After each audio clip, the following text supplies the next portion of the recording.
महाराज परीक्षित जिज्ञासा बोलছে যে নাগালয় যে রমণদ্বীপ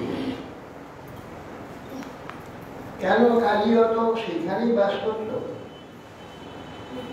নাগালয় ত্যাগ করার কারণটা কি জন্য সেই নাগালয় ত্যাগ করে তিনি কালীয় দহে এসে আত্মগোপন করেছিলেন কেন গভীরের বায়ের চরণে কি অপরাধ করেছিল গরুর বা কেন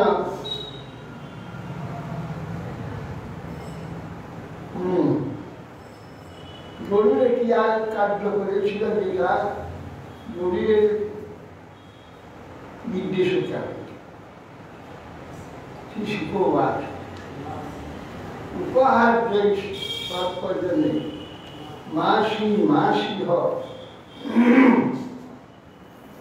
जो बोली प्राण बाणस्पत्या महाभाव नागानां प्राणी रूपिका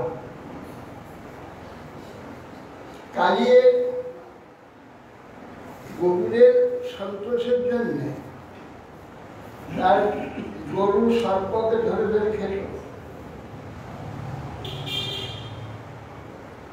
সেই জন্যে সব সর্পরা গরুকে বলে আমাদের তুমি খেও না, তোমার খাদ্য প্রত্যেক পর্বে পর্বে তথা পর্বান্তে অমাবস্যা পূর্ণিমাতে আমরা সমস্ত খাদ্য প্রচুর দিয়ে দেবো, তুমি সেই দিন এসে খেয়ে যাবে। প্রত্যেক পর্বেতে তাদের নিরূপিত হলে কে কোন পর্বেতে ভাগ দেবে, এইভাবে গরুরে সন্তোষ করে আসে। বিষা বীর্যমদাবিষ্ট তদ্রবেস্তু কার্য কদাচিৎ গৌরীরাম স্বয়ং সন্ধুজে বলি। কিন্তু কর্দুরার নাম কালীয় তার বিষবীর্য বলে গর্বিত, গরুকে তুচ্ছ করে নিজে উপহার ভোজন করতে লাগলো। সেই যে উপহারটা গরুরের জন্য দেওয়া হয়, সেই একটি বনস্পতি নিচে থাকে। বনস্পতি হচ্ছে এই অশ্বত্থ, বট, ডুম্বর এবং ডুমুর, এইগুলি বনস্পতি।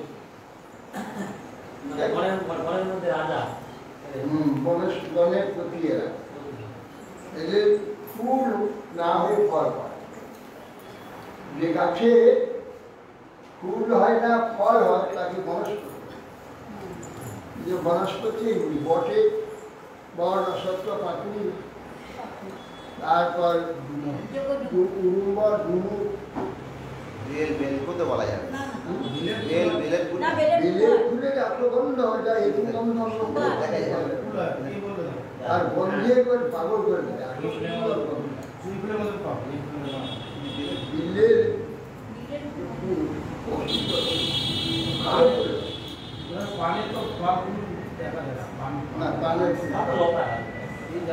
লতা, বৃক্ষ, লতা, বিরুধ আর তৃণ, গুল্ম, বনস্পতি, এই কতগুলি সব বৃক্ষেতে ভাগ আছে। এই জন্য তৃণ বলতে তৃণ হচ্ছে যারা নাকি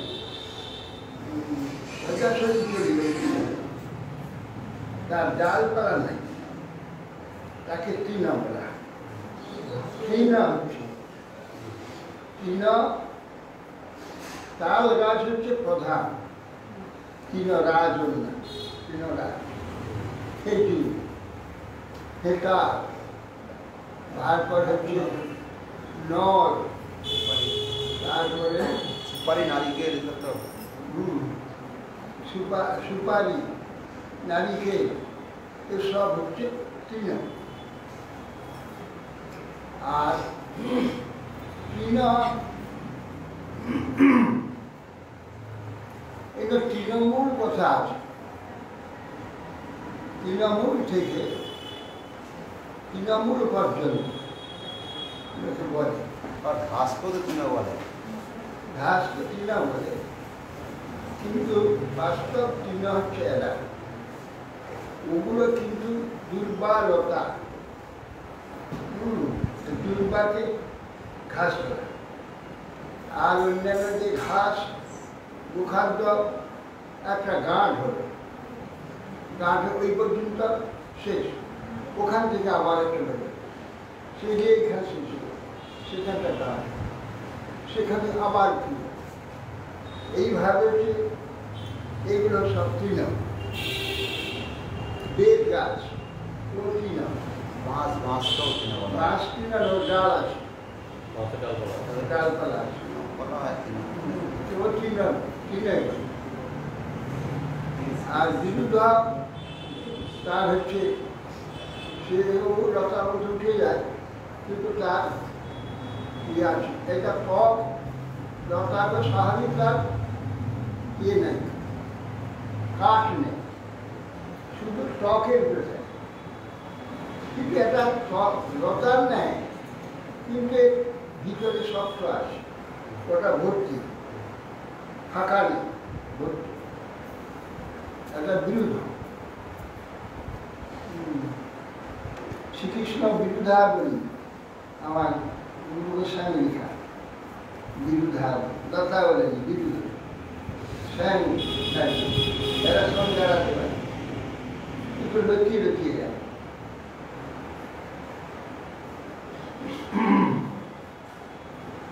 বনস্পতি এরা বহুকাল, এই জন্য তখন অবশ্য আমি উত্তর দিতে পারিনি। আমাকে এখানে রাধারমণ বইটি জিজ্ঞাসা, মহারাজ ইয়ে কি হলো, না আছে ফল খাওয়ার, না আছে ফুল, অথচ অশ্বত্থ সর্বদীক্ষা না।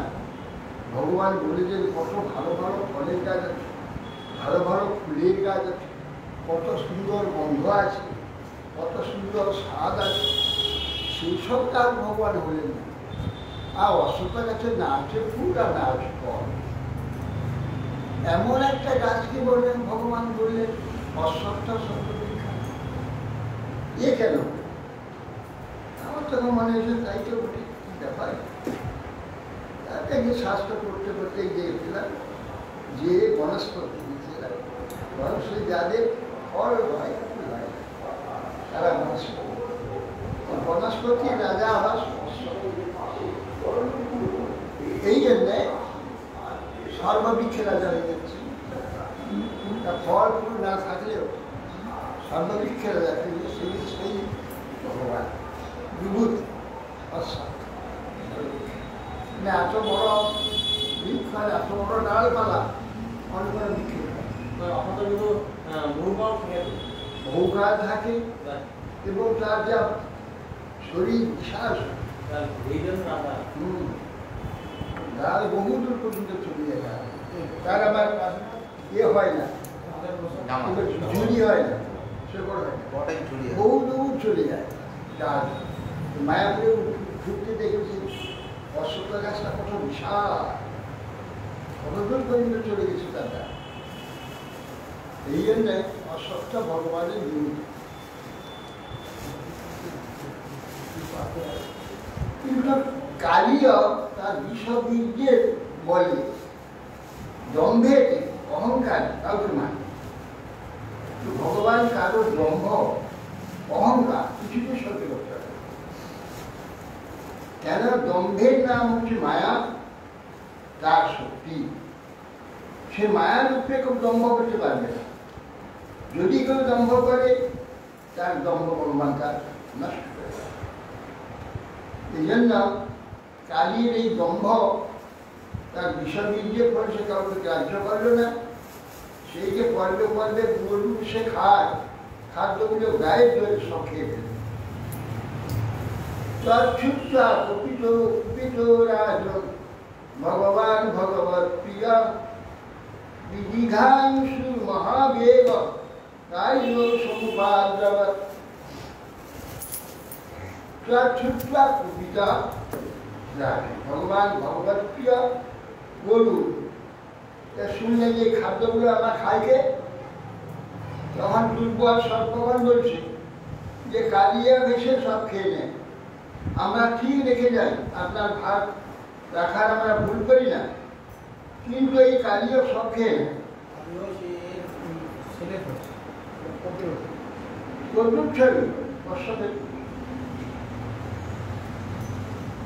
তখন এই কথা শুনে অত্যন্ত ক্ষুব্ধ হলেন গরু। সমাপতন্ত্রং করসা বিশারিধ প্রত্যভ্যয়াধুচ্ছিকনৈকমস্তব যদ্বিসুপর্ণং বেদ বেদসার্বদায়ুধ পলায় জিহোচ্ছ্বসিত উগ্রলোচন রামাপদন্তং তরসা বিষয় কর্ষণের পুত্র এই কষ্ট কষ্ট অন্য কষ্ট দাক্ষ কষ্ট বা তিনি হচ্ছেন মারিচ কষ্ট মারিচ কষ্ট দাক্ষ কষ্ট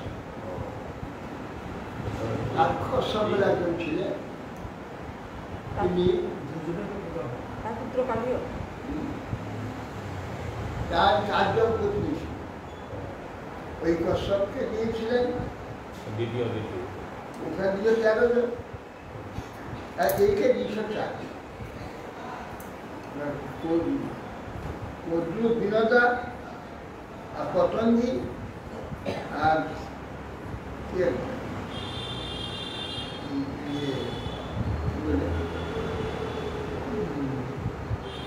পতঙ্গী আর শর্মা দেখি না আর এই তার্ককর্ষ ছিল মহা বিশ্বনাথ বিষহরি বিশ্বরণ এর বিষহরণ তো অদ্ভুত গাছটায় দক্ষ দংশন করে দিল গাছ পুড়ে ভস্য হয়ে গেল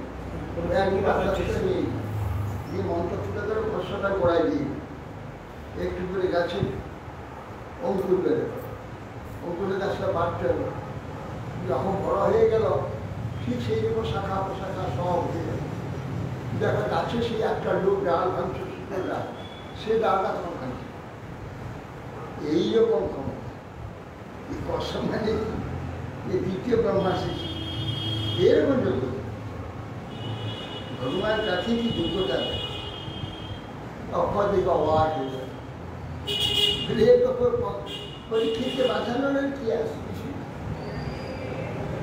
তখন বলে দেখো ব্রহ্ম সাপকে ব্যর্থ করতে তুমিও ব্রাহ্মণ অতএব তুমি কিসের জন্য যাচ্ছ কি লোক যাচ্ছ পরীক্ষিতকে বাঁচা প্রচুর ধন দেবে সেই জন্য যাচ্ছি রাজা প্রাণ বাঁচালে আমাকে প্রচুর সব করতে হবে সব ধন নিষেধ দেওয়া একটা মণিকে অনেক দিয়েছি 7,000 মণি দিয়ে ভগবানন্দ নিয়ে ফিরছে তার জন্য প্রায়শ্চিত্ত করতে হয়েছে যোগ্যতা থেকে যোগ্যতার অপব্যবহার যদি হয় তার জন্য অপরাধ মহাপাপ মহাপাপে তার দুর্গতি হইতে সেই জন্য পরবর্তীকালে তাকে তিরস্কার করেছেন কে যখন বুঝেছিল তিরস্কার করাতে তখন সুপ্রায়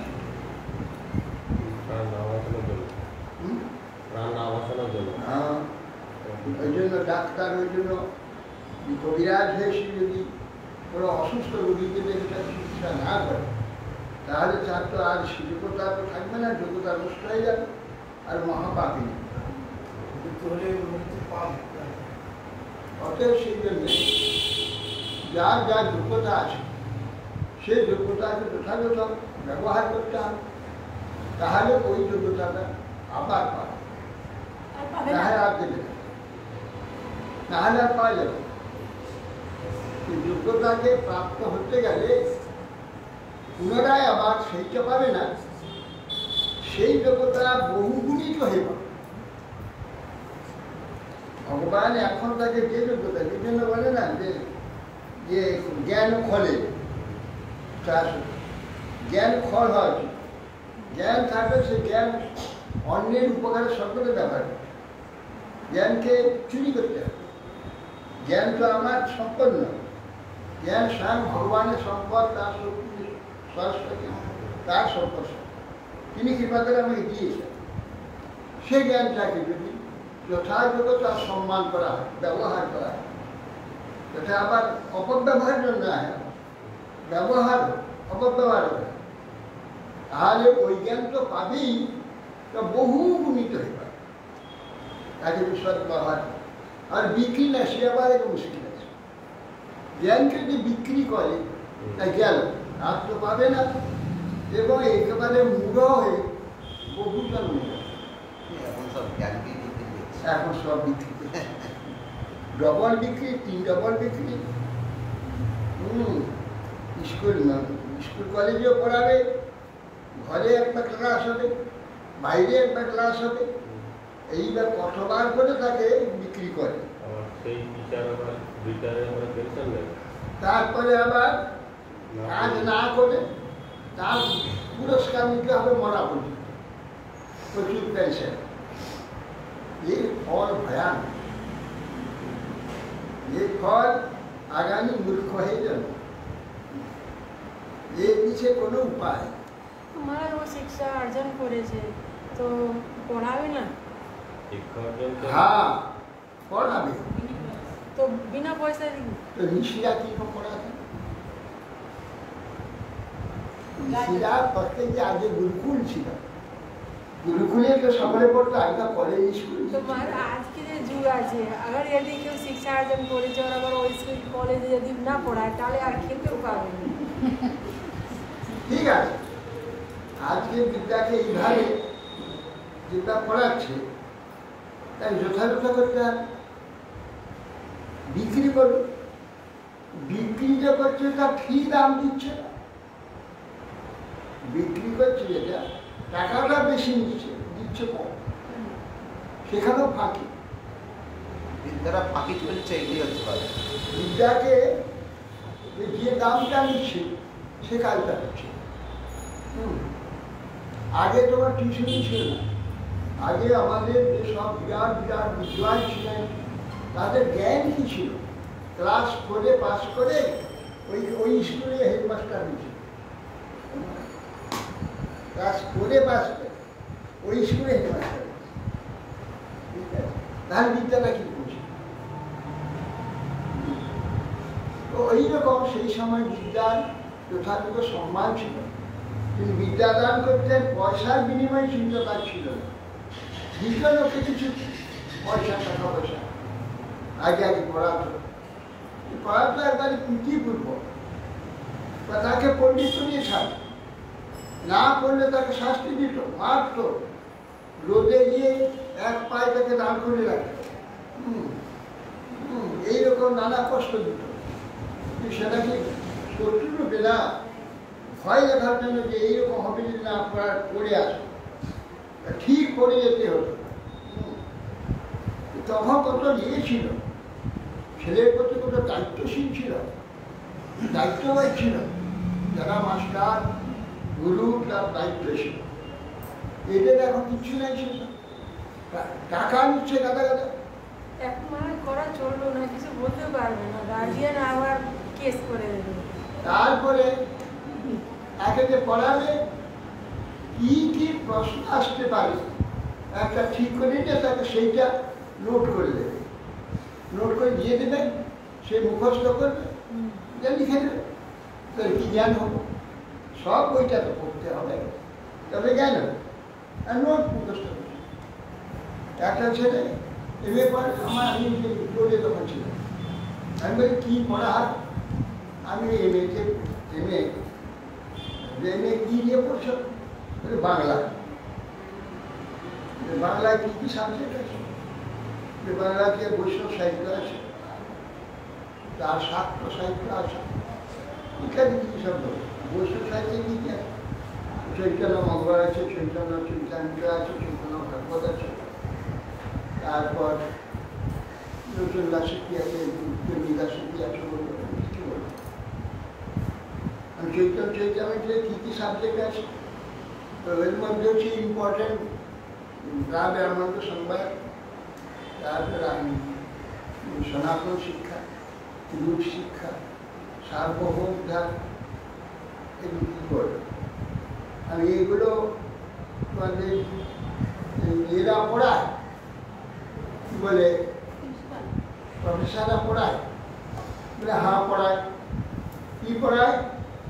আমাদের নোট লিখে দেয়, নোট দেয়, নোটগুলোকে মুখস্থ করতে, সেইগুলো পড়া নেই যে নোটটা কি কি মুখস্থ করেছ।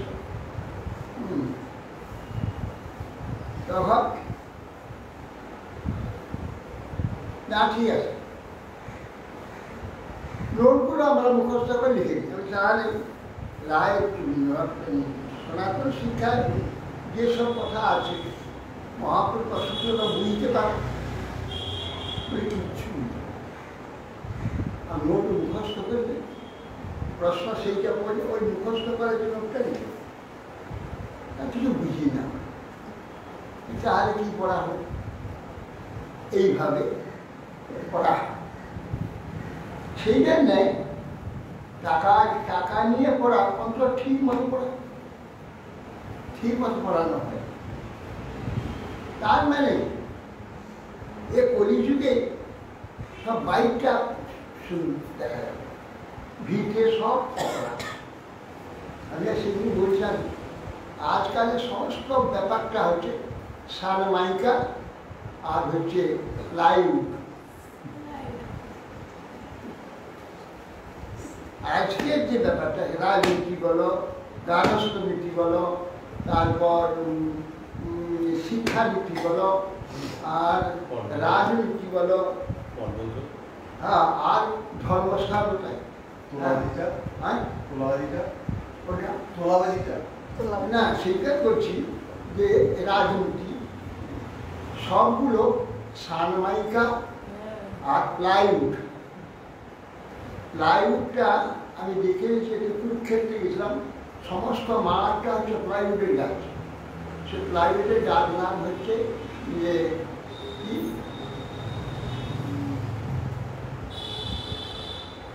নামটা প্লাইউড মানে গাছে হয় না, তৈরি করা যায় না, না গাছ বলছি শুনুন, হ্যাঁ পুকুলা, গাছটার নাম পুকুলা। কুলার না, কুলার আছে না ঘুরে, সে কুলারে ওটাকে কাটে। সমস্ত মাঠ পুকুরার গাছ হচ্ছে, কেউ তো মাঠে ধান দিয়েছে, বিরাট আল আছে, আলের উপরে লাইন করে সব তৈরি করে আছে, কটা মাঠ। জিজ্ঞাসা করে এই গাছটার নাম ছিল পুলার গাছ। পুলা পুলা এরকম গোল সরল উঠেছে এই 20 পর্যন্ত, এইরকম লম্বা লম্বা। সেটা দেখলাম যে শত শত গাড়ি সব ভর্তি ওই কাঠ, দেখতেই গোল গোল আসতে সব ভর্তি, সব লরি, রাস্তা লাইন হয়ে দাঁড়িয়ে। যেখানে কারখানা আছে, কারখানার কাছে লাইন হচ্ছে, হাজার হাজার গাড়ি সব ঢুকছে, ঢালছে, সেইগুলো মেশিন আছে, লম্বা সব ইয়ে আছে, তাতে ঘুরবে আর ওইটা দিয়ে দেবে, একবার চেঁচে পাতলা হয়ে গোল হয়ে বিরাট চওড়ায় কাঠ বেরিয়ে না, বিশাল চওড়া। সেইগুলো পরপর পরপর চিপ দিয়ে চাপাবে আর মেশিন দিয়ে প্রেশার দেবে, দিয়ে এক করে দেবে। দেওয়ার পর আর কাঠগুলো কচির কাঠ, বেশি বয়স হয়নি তো, সাদা, ধবধবে সাদা কচি কাঠ, নাহলে একটু ফরফর ফরফর করে পাতলা কাগজের মতো বেরিয়েছে, কাগজের মতো। সেইগুলোর উপরে তাকে শুকিয়ে তাকে এমন পালিশ করবে মনে হবে সেগুন কাঠ, এসব তার ফাইবার দেখা যাচ্ছে ফার্স্ট ক্লাস, একবার ঠিক বাইরে মনে হবে কত দামি কাঠ, কিন্তু বাসার ভিতরে একদম খুব অসার কাঠ, কিচ্ছু বেশি দিন করলে ফাটে যাবে, নষ্ট হয়ে যাবে, বেশি দিনের স্মৃতি থাকে, জলেতে শেষ হয়ে যাবে, হ্যাঁ জলেতে কেটে যাবে। এই জন্য দেখতে কত চমৎকার। আর এ গেল প্লাইউড, এর কিচ্ছু নাই দিতে, বাইকটা খুব একবারে দেখলে এবার মনকে একবার হরণ করে। প্লাইউড আর সানমাইকা শুধু কাগজ, কাগজে আঠা দিয়ে পেশা দিয়ে, পেশা দিতে সেটা এমন শক্ত যে কাঠ এত শক্ত, কত ডিজাইন হয়, এরকম ঠাক ঠাক বিশাল শক্ত, তাকে পালিশ করেছে, ইচ্ছা মতো পালিশ, কি সুন্দর এবার ঝিক ঝিক করছে, ভিড়তে কিছু নেই কাগজ। হ্যাঁ, ঠিক আমাদের সমাজটা আজ এই কলিযুগের সমাজ, সানমাইকা প্লাই সব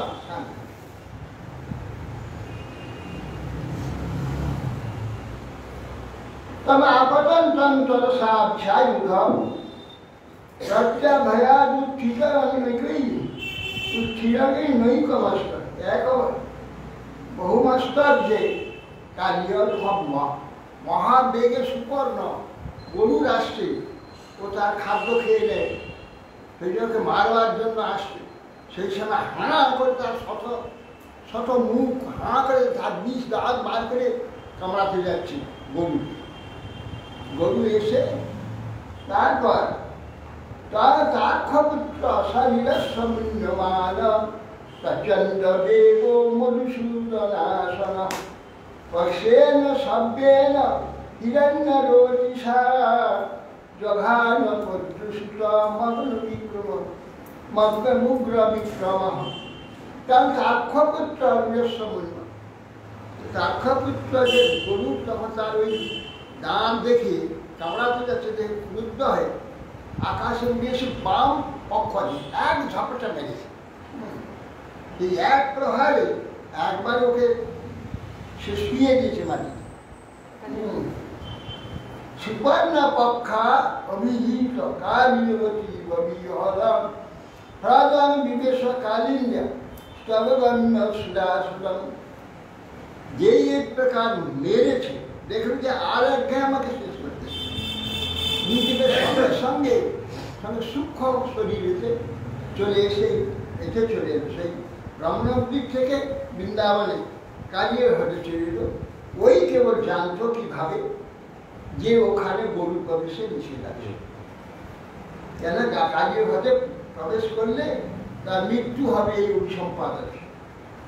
যদিও তাকে অগ্রাহ্য করতো ও সাপকে, তারা সাপ কিছু করতে পারবে। ভগবান এখানে বলা আছে,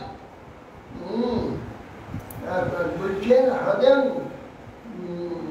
সুবর্ণ পক্ষাবিম্ব কালী অতিরতি হন হ্রদন বিবেশ কালিন্দাস অবন্ধম সুদুরাস। সেই জন্য মধুসূদন যে আসন, ভগবানের যে আসন স্বরূপ যে গরু, সেখানে তিনি যদি ওইটা ইচ্ছা করতেন, মানব না, তার কিছু সে অভিসম্পর্ক কাজ করতো না। কিন্তু ওটা ভগবত ভক্তগণ কখনো করেন না। ওটা যে অভিসম্পাদ, তার যে তপস্যা, সেই ঋষি যে তপস্যা বলের যে অভিসম্পাদ, সেটাকে অগ্রাহ্য করে, তার তপস্যাকে অগ্রাহ্য করা। কখন এই সব মহাপুরুষ এরা কখনো তপস্যাকে অগ্রাহ্য করে। এই জন্যে তিনি সেই তপস্যাকে অগ্রাহ্য করলেন, তিনি সেখানে গ্রহণ করে সেই জন্য গরু কোনোদিন আর ওই ইয়েতে প্রবেশ করেন। ওই কালীয় হ্রদ, তার জাগ্রত কালীয়, সেই জন্য মুহূর্তের মধ্যে চলে এসেছিল মানে কালীয় হ্রদ। হ্যাঁ, সবরীয় তত্তরিকেরা জলচরণ গরুরেব ভক্ষামি শীতম নিবারিত সৌভরিণা প্রসজ্জ কুটিচর। একদিন এখন একটা বড় মাছ ওই কালীয় হ্রদে ছিল, তার কতগুলো সন্তানাদি ছিল, ছোট ছোট মাছগুলো, তাদের নিয়ে ঘুরে বেড়াতো খুব জলের মধ্যে। একদিন গরুর এসে সেইটা খাবার তো, তাই সেই বড় মাছটাকে ধরবার জন্য ইচ্ছা করল, ভয়ে মাছটা ঢুকিয়েছে পিসির গায়ে দিয়ে ঢুকিয়েছিল।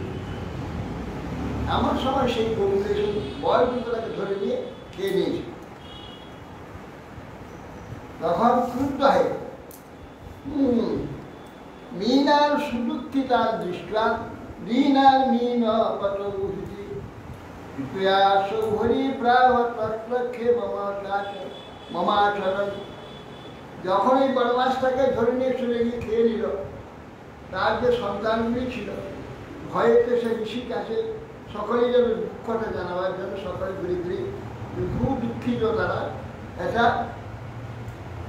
ঋষি বুঝে তাদের দুঃখ দেখে তখন ইনি ক্রুদ্ধ হলেন। সৌভরি তখন বলছেন,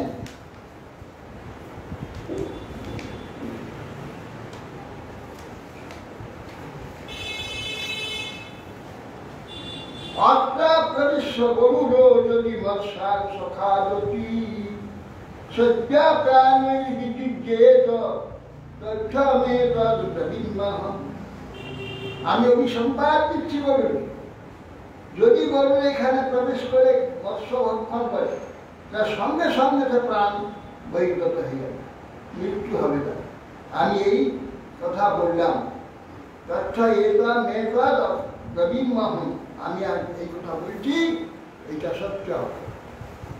এই কথা শুনেছ, এই জন্য ঋষি তপস্যা বলকে সম্মান করার জন্য উনি সেই অভিসম্পাদকে ব্রহ্ম বাক্যকে তিনি মিথ্যা করলেন, এই জন্য এর মধ্যে প্রবেশ করেননি সবাই। কিন্তু ভগবত প্রিয়জন যে গরুটার ব্রাহ্মণ, তাকে অভিসম্পাদ করার জন্য একরকম ভগবানকে অভিসম্পাদ দেওয়া, এই অপরাধে তার সংসার বাসনা হয়। সংসার বাসনা হয়ে 50 কন্যাকে বিবাহ হলো।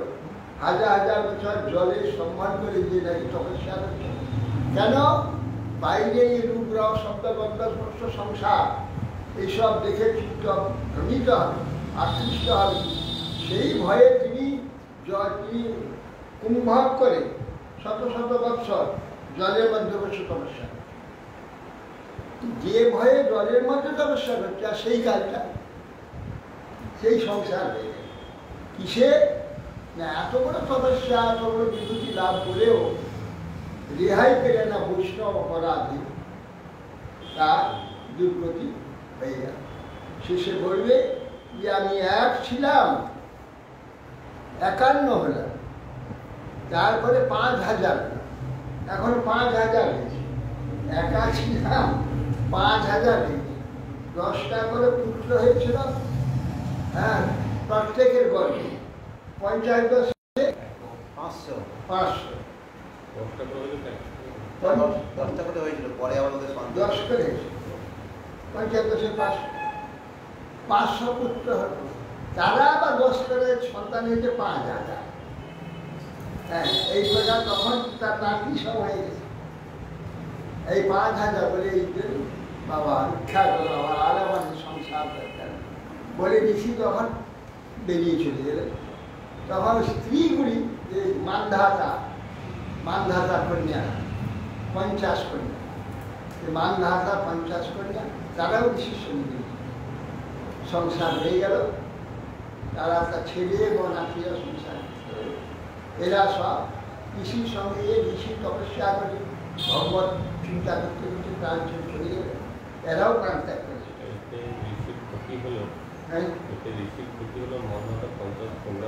হ্যাঁ, 50 কন্যারও ভগবত প্রাপ্তি হয়ে যায়, পরম কল্যাণ।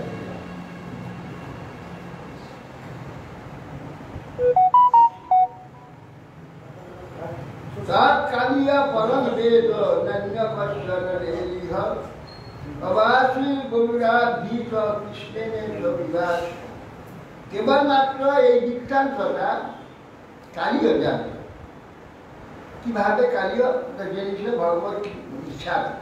কেন মানধাতার 50 কন্যার এই মুক্তি হবে, আর ঋষিও তপস্যায় যে ধ্যানানন্দে, যে সমাধির যে আনন্দ, সে আনন্দের জন্য বৃথা শরীরটাকে নিয়ে জলের মধ্যে হাজার হাজার বছর বসে গেছে।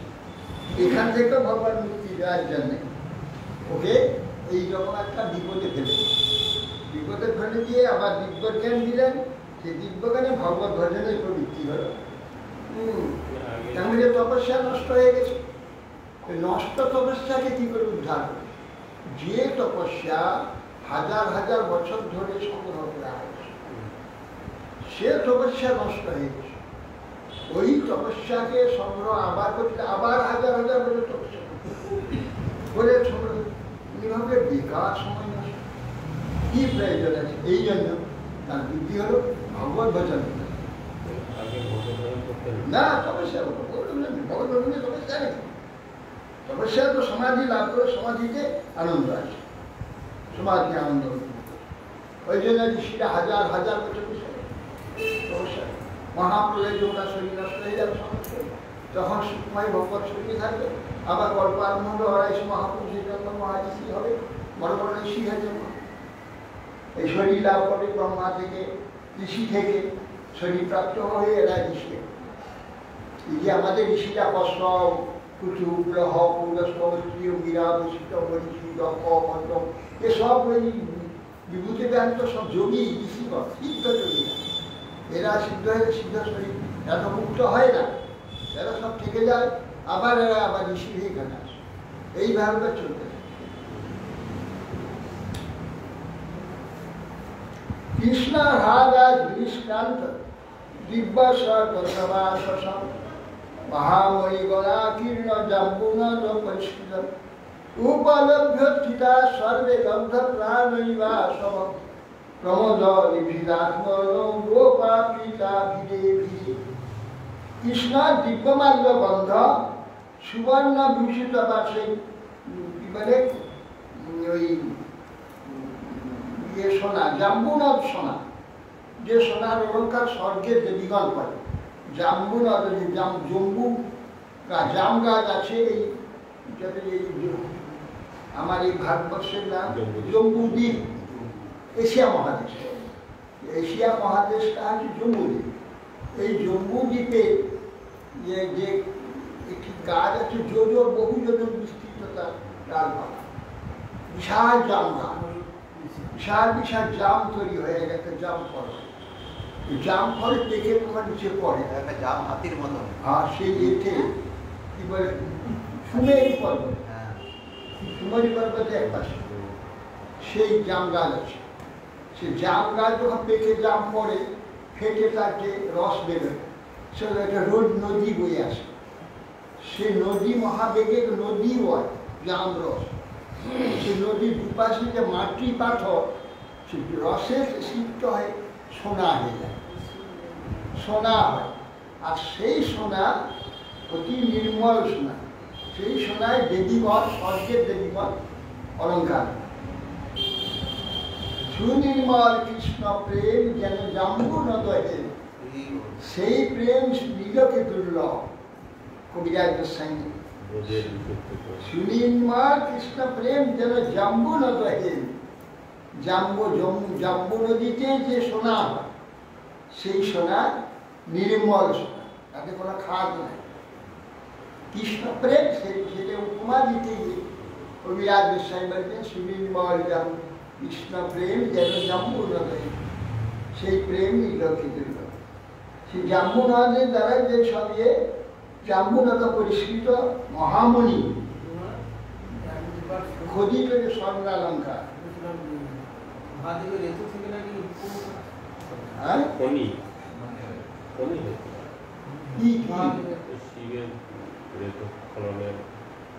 এই জগতের সমস্ত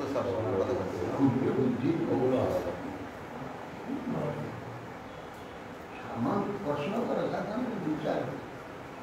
আরে পৃথিবীতে কত জায়গায় স্বর্ণ খনি, তাই সে কিন্তু সেটা তো পৃথিবী ছিল। কি শুনছ? বলছি জাম্বু না, দেবতাগণের অলঙ্কার, স্বর্গের দেবতাগণের অলঙ্কার। সে জাম্বু নদীর সোনা, জাম্বু জামলা দেখা যাচ্ছে, সেও সূক্ষ্ম বৃক্ষ। তার যে জাম ফল সেও সূক্ষ্ম, তার রসও সূক্ষ্ম। সে নদীতে যে সোনা হয় সে সূক্ষ্ম স্বর্ণ। সেই স্বর্ণেতে দেবদেবীগণের অলঙ্কার, এই দেবতাগণের স্বর্ণ মুকুট ইত্যাদি এগুলো সব সে জাম্বু নদীর সোনা। এই জল সোনার তো অলঙ্কার হবে না, এ তো জল মাটি। এর অলঙ্কার দেওয়া করবে কেন? এটা মাটি, মাটি দেখে সব। সে স্বর্ণ কি মাটি নাকি? সে স্বর্ণ সূক্ষ্ম স্বর্ণ, তাকে বেটা এগুলো চিন্তা করবে। কৃষ্ণ রাধার দৃষ্টান্ত দিব্য কৃষ্ণ ওহি, সেখান থেকে কৃষ্ণ যখন বেরিয়ে এলেন তখন সেই কালীয় পত্রিগণ জাম্বুনদ হেম সোনার দ্বারা অলঙ্কৃত যেসব অলঙ্কার কৃষ্ণকে সব করালেন, করিয়ে অপূর্ব পদ্ম আলাপ দ্বারা বিভূষিত করলেন। গন্ধ দিব্য গন্ধ, এখানে পৃথিবী গন্ধ না, পৃথিবীর অপূর্ব থেকে আরম্ভ করে যত গন্ধ আছে সেসব গন্ধ নয়, স্বর্গের গন্ধ। যখন ইন্দ্রদুম্ন মহারাজ ওই নীলাচলে নীলমাধবকে যখন সেই পূজা দর্শন করতে গেছেন, সেই নীলমাধবকে পূজা করে স্বর্গের দেবতা। নীলমাধব এই ইন্দ্রদুম্ন রাজার যে ব্রাহ্মণ পুরোহিত, সে বিদ্যাপতি সে বিদ্যাপতি যখন ওখানে গিয়েছিল, তখন ললিতা দাস সেই শবরের কন্যা, তার কৃপাতে, তার চেষ্টাতে, শবর কাউকে দেখাবে না, কন্যার অনুরোধে ওই ব্রাহ্মণকে ওখানে নিয়ে গিয়েছিল।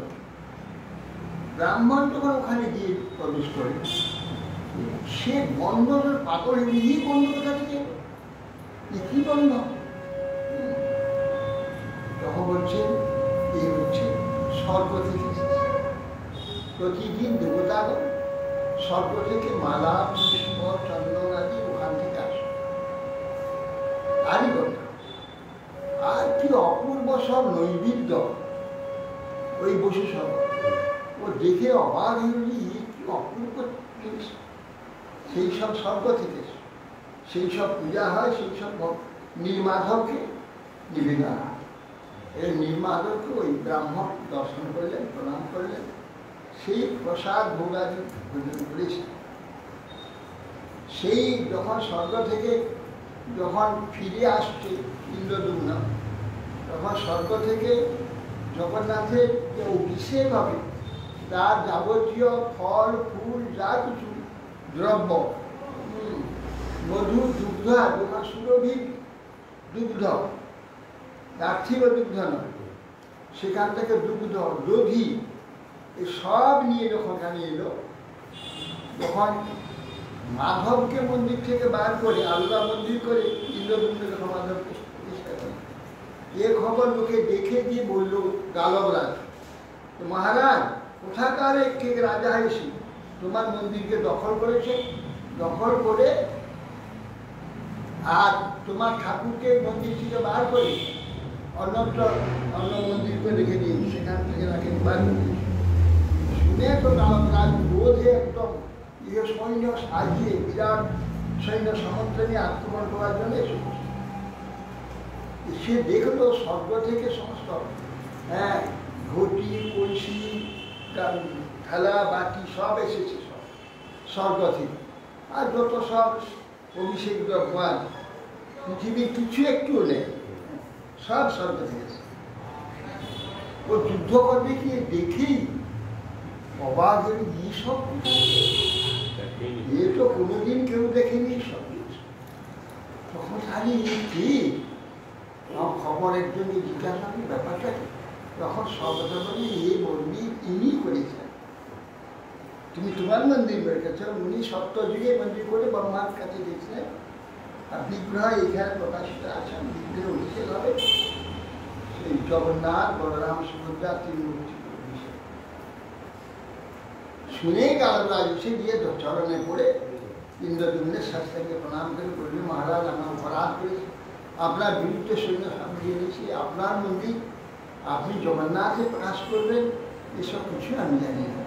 ঠাকুর পড়ে রয়েছে, এই মন্দির খালি পড়ে রয়েছে, এটা দেখে আমি মাধবকে এখানে প্রতিষ্ঠা করেছি, আপনি আপনার মন্দির।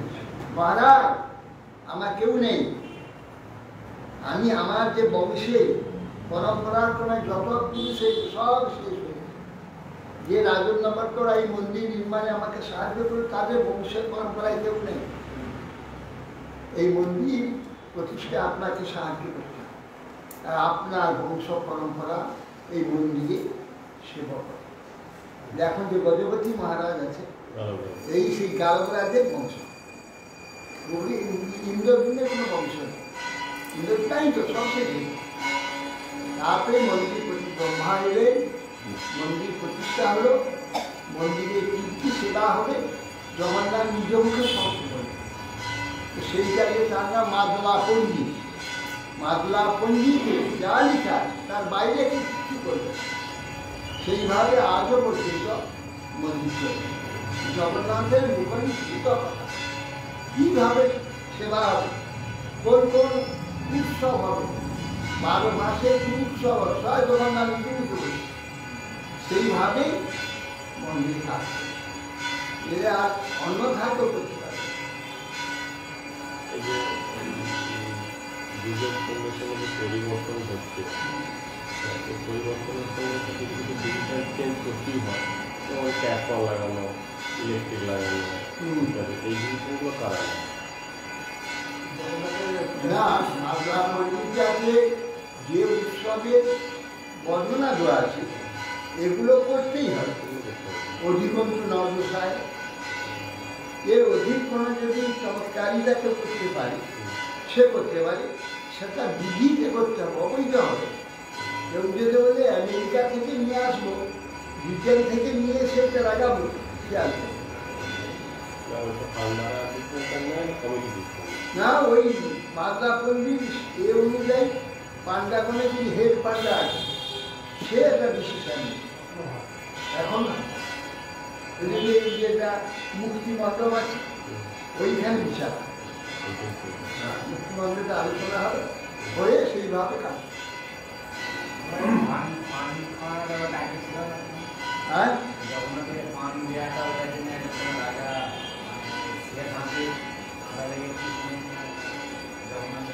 না মা ওখানে তো ইয়ে হয় বিরাট বিরক হয়, বিরক জগন্নাথ দেয়, ওইটা মুসরা তো বিরক দেয়। বিরক পান থাকে ভিতরে নারকেল পুরা দিয়ে উপরে লবঙ্গ বুঝে বিরক, খুব সুন্দর খেতে খুব ভালো। জগন্নাথের এখনো তার কোনো তেল ব্যবহার নেই, জগন্নাথের রান্নাতে কোনো তেল ব্যবহার নেই, শুধু ঘি।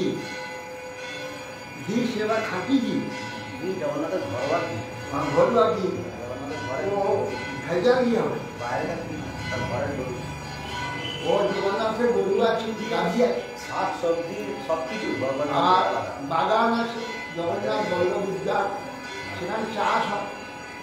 আর লক্ষ্মী জলা আছে, ধান হয়, সেখানে বিনা সারে আধুনিক সার দেওয়া হয়, 12 মাস চাল হয় লক্ষ্মী জলা।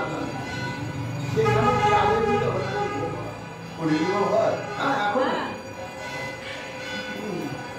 আর প্রত্যেক দিন নতুন হাঁড়িতে রান্না হয়। তাহলে এখন যে এত সমস্ত হাঁড়ি হয়েছে, গ্যাস হয়েছে, সে হবে না, সেই কাঠের জালে আর মাটির হাঁড়িতে এখন রান্না। আর সেই হাঁড়িতে ভোগ হবে, অন্য করে বাসনে বেড়ে ভোগ হয়। আর রাত্রে একটা হয় বিরাট একটা সোনার থালা আছে বিশাল, সেই সোনার থালাতে যত মিষ্টি সে ওইখানে তৈরি হয় মন্দিরে। সেই মিষ্টি নানা রকমের মিষ্টি খাদ্যাদি সেই রাজভোগ বলে, ওইটা রাত্রে ভোগ সর্বথায় না রাত্রে ঠিক সময় 11টার সময় ওটা হচ্ছে স্বয়ংভোগ। শয়নের আগে কিছু মিষ্টি আগে জল খাবার দেওয়াতে হয়, সেইটা বড় একটা সোনার থালা। আমাদের যে ওই চাঁদার যে থালাটা কত বড় থালা, আর মন্দিরের জলের যে ভরা জলের গ্লাস, জগন্নাথের শরীর যেমন তেমন থালা তেমন গ্লাস। যখন নিয়ে 8-10 জন নিয়ে আসে, বিরাট থালা তো অনেকে ধরে নিয়ে আসে, 4-5-6 জন ধরে নিয়ে আসে, 5-6 জন ধরে নিয়ে আসে। থালাটা কিন্তু কত সোনা আছে। আর এই একটা চরণ জগন্নাথের একটা চরণ জুয়ান মাথায় করে নিয়ে আসতে পারে, এত ভারী করে ঢালাই চরণ, সোনার চরণ, হাতগুলো সে ভারী সময় মোটা সোনায়। আর কেউ কাউকে দেখতে নেই, হঠাৎ কেউ কোনো কারণে উপলভ্য উত্থিতা সর্বে লব্ধম রাজাইবাস। এইভাবে এই কালীয় যখন কৃষ্ণ তার মস্তক থেকে নেমে গেলেন, সকলে তখন আনন্দে সেই কৃষ্ণের সর্বঙ্গ সাজিয়ে অপূর্ব পূজা আদি করে তাকে ইয়ে করলেন, ভগবানকে পরিক্রমা করে মূর্তি তারা চলে গেলেন রমনা। প্রমোদিত আর গোপা পিত্তবিধি, তারা সকলে যখন কৃষ্ণ ওই সর্প থেকে মুক্ত হয়ে এলেন, সমস্ত গোপগোপীগণ আনন্দে তাহলে সকলে প্রেম ভরে যে কৃষ্ণকে আলিঙ্গন করতে হবে। যশোদা রোহিণী নন্দ গোপ্যা গোপেশ্বর কৌরব কৃষ্ণ সমেত লব্ধে আসন শুষ্ক লাগা। তখন বলছে আসন শুষ্ক লাগা, হে কৌরব যশোদা রোহিণী নন্দন এবং নন্দ গোপী এবং গোপগণ শুষ্ক বৃক্ষ সকলে শিক্ষা লাভ করে যেন তারা পুনর্জীবন লাভ করে, যারা পুনরায় তারা যেন জীবন প্রাপ্ত হয়। রামাস্তুত মালিঙ্গ জহা শাস্যনুভাবতি প্রেমনা তমঙ্কমাদুত্ত পুনঃ পুনঃ হৃদৈক্ষস দৈশ্যত গাব বিশা বর্ষতর্য দেবীরে পরমুদম। বলছে রাম অচ্যুতান প্রথমেই বলরাম কৃষ্ণকে বুকে জড়িয়ে ধরে আলিঙ্গন করে পুনঃ পুনঃ মুখে আলিঙ্গন করছে এবং জয়াশস্য অনুভাবী কৃষ্ণের মহিমা তো জানেন বলরাম, কেবল হেসে তাকালেন মুখের দিকে, আর কিছু বললেন না। আর অন্যান্য সব গোপগোপীগণ গাভী সকলে গোপীগণ বারবার কৃষ্ণের মুখের দিকে তাকিয়ে আছেন আর আনন্দে আত্মহারা হয়েছে। কৃষ্ণ পুনরায় মরে বেঁচে এসেছে, এতেই সকলের আনন্দ। নন্দ বিপ্রা সমাদুদ্ধ দুরব সকল প্রকার উচ্চস্থে কালীয় গ্রস্ত দৃষ্টান উচ্চস্বাত্মজ। এখন সব বিপ্লবান এসে বলছেন সপত্নী সকল উপস্থিত, নন্দ মহারাজ বলে তোমার পুত্র কালীয় কর্তৃক গ্রস্ত হয়ে ভাগ্য বলে মুক্ত হয়েছে। দেহি দানম দ্বিজাতি না কৃষ্ণ নির্মুক্ত হয়ে তবে নন্দ পিতমানা রাজ গা শুভ অনন্ত রাজ। অনেক কৃষ্ণের মুক্তির জন্য ব্রাহ্মণগণকে ধনাদি দান করো। হে রাজন, নন্দ মহারাজ তখন সন্তুষ্ট ছিল, স্বর্ণ ধেনু ভূমি দান করছে, প্রচুর ভূমি দান। যশোদাপি মহাভাগা লব্ধ নষ্ট লব্ধ প্রজাস বৈষ্ণব্যাক্ষমারোপ্য মুমোচ সুকলাম। ভাগ্যবতী যশোদা দেবীও নষ্ট সন্তানকে পুনরায় প্রাপ্ত হয়েছে। আলিঙ্গন করে করে গ্রহণ করে বারবার অশ্রুবিন্দু বিসর্জন করতে গেলেন, প্রেমাশ্রুতে মস্তক আঘ্রাণ করে তাকে প্রেমাশ্রুতে স্নান করে। এইভাবে স্বর্ণ তখন কত ছিল, পৃথিবীতে যে স্বর্ণ সহজে পাওয়া যেত সেগুলো সব তো উঠে গেছে। এই ভারতবর্ষে কত স্বর্ণ ছিল, এই তো জগন্নাথ মন্দিরে ময়ে মল সোনা, এখনো জগন্নাথের পুকুরে চাপ। হ্যাঁ, এখনো আরো একটা জায়গা আছে, সে ঘরে এখন খুলতে পারে না, প্রচুর স্বর্ণ এবং অলঙ্কার সেই ঘরে আছে। কলিযুগে দেবে না, কেন খুলবার জন্য এবারেও চেষ্টা হয়েছিল, অনেক বিপদ হয়ে গেছে, খুলতে কোথায়। আবার সে পদ্মনাভ মন্দিরে পদ্মনাভ মন্দিরে দুটো ঘর খুলেছে, একটা খোলা যায় না, লোহার দরজা বন্ধ করা আছে, সামনেটা খুলে দেখে না, তার সে একবারে বন্ধ, সে কিছুতেই খোলার কোনো ব্যবস্থাই নেই, কোনো ব্যবস্থা নেই।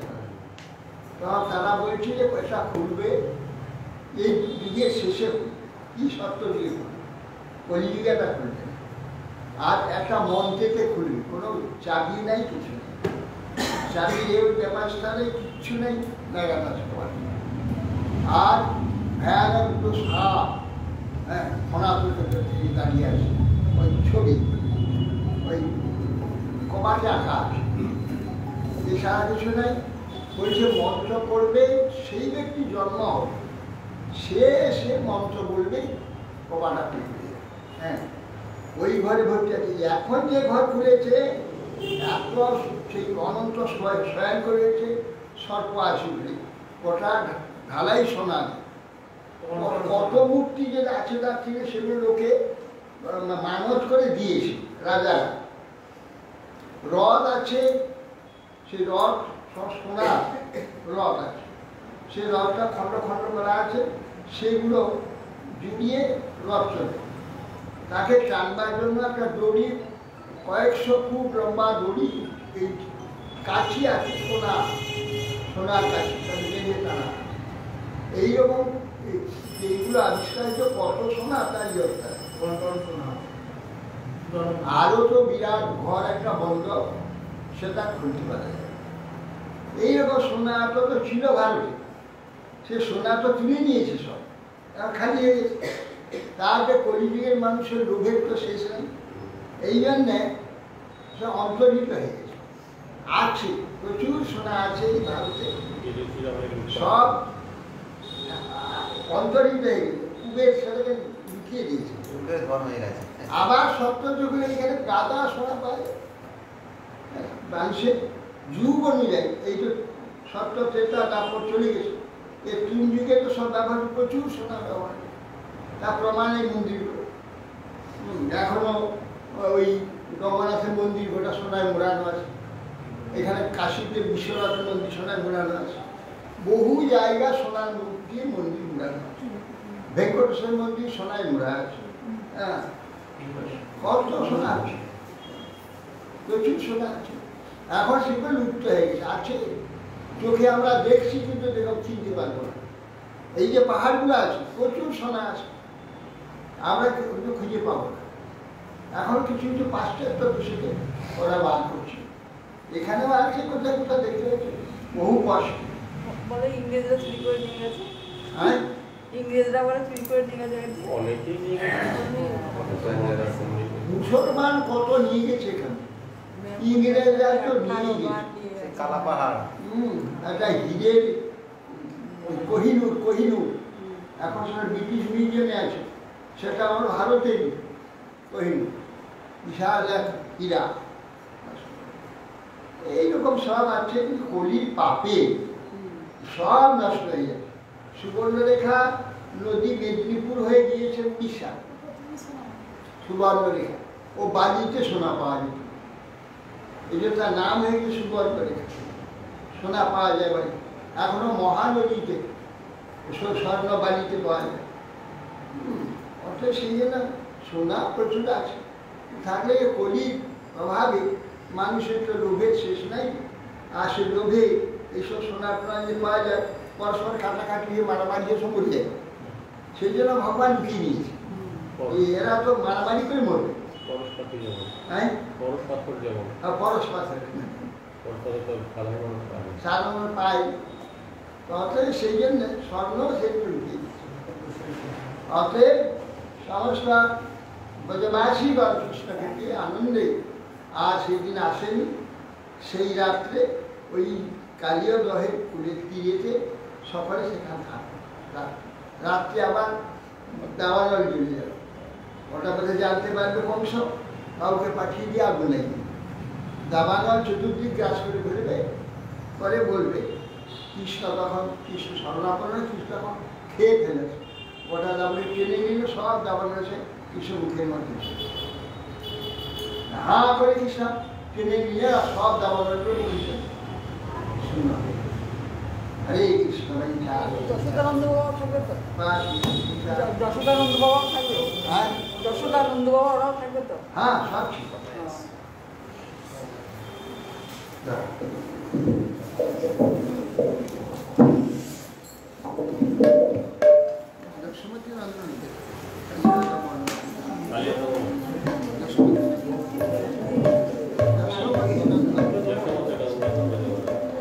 যশোমতি নন্দন ব্রজবার নাগর গোকুল রঞ্জন কানন। জয় যশোমতি নন্দন ব্রজবার নাগর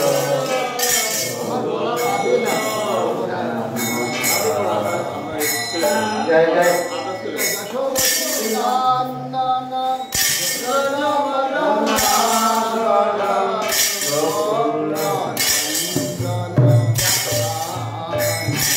जय जय यशोमती नंदन ब्रजवर नागर गोकुल रंजन कानन। यशोमती नंदन ब्रजवर नागर गोकुल रंजन कानन। जय जय यशोमती नंदन ब्रजवर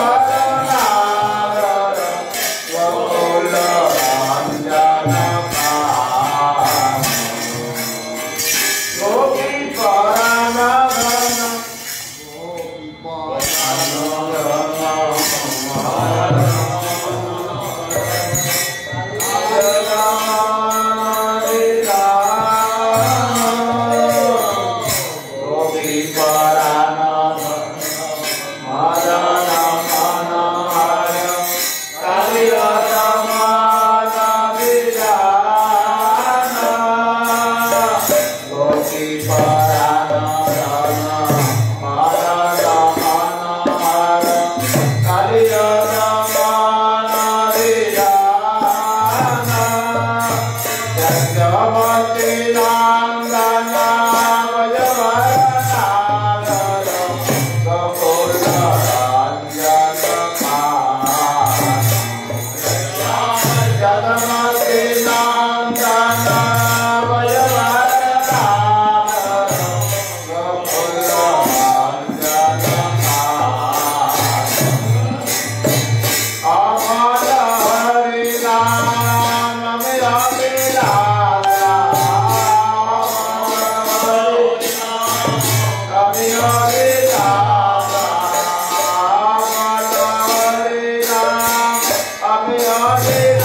Bye.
भक्ति जीवन आचार्य गोस्वामी गुरु महाराज की जय। विष्णुवाद वंश परिव्राज श्रीमान भक्ति प्रकाश पुरी वैष्णव गुरुदेव की जय। जय विष्णुपाद परमहंस कृष्ण भक्ति कमल मधुसूदन वैष्णव परम गुरु महाराज की जय। जय विष्णुपाद परमहंस कृष्ण भक्ति सिद्धांत सरस्वती ठाकुर का प्रभुपाद की जय। जय विष्णुपाद परमहंस कृष्ण गौर दास बाबा जी महाराज की जय। सच्चिदानंद श्री भक्तिविनोद ठाकुर की जय। वैष्णव सार्वभौम श्री जगन्नाथ दास बाबा जी महाराज की जय। कृपानंद गुरुवर्गो की जय। सर्वस्वामी प्रभु की जय। प्रेम से कहो श्री कृष्ण चैतन्य प्रभु नित्यानंद श्री अद्वैत गदाधर श्रीवासदि श्री गौर भक्तवृंद की जय। सभासद श्री गौर नित्यानंद प्रभु की जय। भगवान मंगल हरिनाम संकीर्तन की जय। श्री श्री खोल करताल की जय। तुलसी महारानी की जय। गंगा मैया की जय। चारि धाम की जय। चारि संप्रदाय की जय। चारि आचार्य की जय। गौर मंडल चक्रमंडल ब्रजमंडल की जय। श्री श्रीमद् भागवतम ग्रंथराज की जय।